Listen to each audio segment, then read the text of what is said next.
Ben Albright, out in Denver Broncos insider, believes that Courtland Sutton could be on the move once again this offseason, a name that we talked about for months last year, ignored by the end of it. Like if a Courtland Sutton topic came up, we were almost like, I don't want to talk about this anymore. We're good. We'll go to we'll change course. He believes that the Pittsburgh Steelers might go after him round 2, and he believes that it might happen, that the Pittsburgh Steelers might land Courtland Sutton. Quote, I think Pittsburgh's looking to add a receiver, not subtract one. Well, I lost the quote. I apologize. I would not be surprised if the Broncos jettison Courtland Sutton to see Sutton and Pickens pair up on the outside there in Pittsburgh. He also said that he believes the Steelers are going to bring back Russell Wilson and that they could look to pair up him and the guy who caught 10 touchdowns from him just 2 seasons ago. Russell Wilson's definitely a possibility. Courtland Sutton might be a possibility, but I mean, I don't think it's the Steelers at this point. I think the Denver Broncos might be just playing mind games with the NFL and might just be, you know what I mean? Like they're the person that's out there that's, you know, they're flirting with you a little bit. And then at the end of every conversation, they're friend zoning you. That's the Denver Broncos. You know, that's what it feels like. It feels like they're constantly teasing Courtland Sutton to the world one way or another, because there's no way, like, NFL insiders don't just make stuff up. They hear things from people, whether it's from a team or an agency or something, or the player themselves. They hear things. And he had to hear this from somebody who has some knowledge that the Denver Broncos may be looking to move on from Courtland Sutton. Do I think it happens? No chance. So a year removed, another year added to his contract. I believe it's like $16 million or something, $18 million this season. Are you giving up? I think last year it was a 3rd round pick for Courtland Sutton. I think this year in my head, it's a 4th, maybe even a 5th. I don't think I'm going higher than that. So I'll ask this. If you had to pick between Courtland Sutton or names on the free agency market that they could get, Chris Godwin, Darius Slayton, Amari Cooper, so on and so forth, are you going with Courtland Sutton still?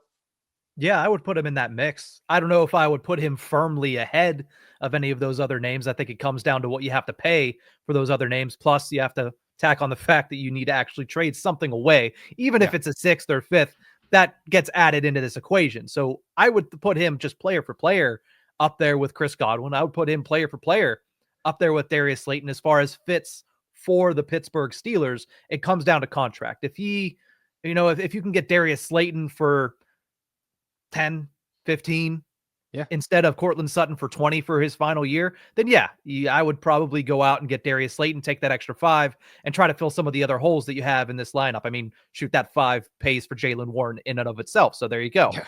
But if it's similar price, and if Denver is going to take some money back and give you Courtland Sutton at 15, 16, 17, and it's only going to be a 5th or 6th round pick, I still see him as a very good number 2 option for George Pickens. I think if you have Courtland Sutton in here, and I think if you go out and you still get another wide receiver in the draft, you're looking at the wide receiver room going from the biggest area of weakness on this roster to potentially the 2nd biggest area of strength. I'm never going to put anything above their outside linebackers, but if you're running George Pickens, Courtland Sutton, let's say for example's sake, Emeka Egbuka, Roman Wilson, and Calvin Austin, then throw Benny Sko in there as well, I think that becomes one of your best lines, one of your best position groups easily. So yes, I would immediately put him in that class. And then it all depends on how the money shakes out with the free agents such as Slayton, such as Godwin. Yeah. Yes and no.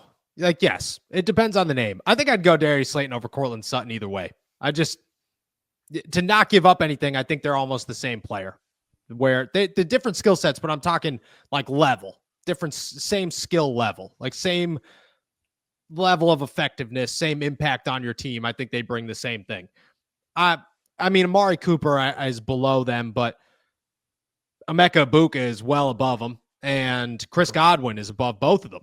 So I'd go Chris Godwin if I could get him for a reasonable deal as well. I think, which I don't expect to. I think somebody's going to toss a boatload of money at Chris Godwin. I think that's what's going to happen here. I like Cortland Sutton. I think he had a good year last year. Maybe I'm just bored. Maybe at this point I'm just like tired of it. You know what I mean? Like I'm a little petty about the situation. I'm like, look at Denver, stay away. I don't even care anymore. I'm not texting you back. That's what this feels like. I would still put him in that same category. But again, yeah, if Darius Slayton is $25 million, which there's a possibility, I'd go Sutton. If Darius Slayton's $15 million, I'd go Darius Slayton. I don't think I'd even have a real conversation about it because I just think that they add the same. It's less hassle. And in my mind, it's very simple. Cortland Sutton might be this year's Brandon Ayuk, where there is a team that is looking to get rid of him, but maybe not looking to get rid of him. And the Steelers can't chase that guy anymore. They can't do that twice. They have to look at this and say, we need a surefire thing.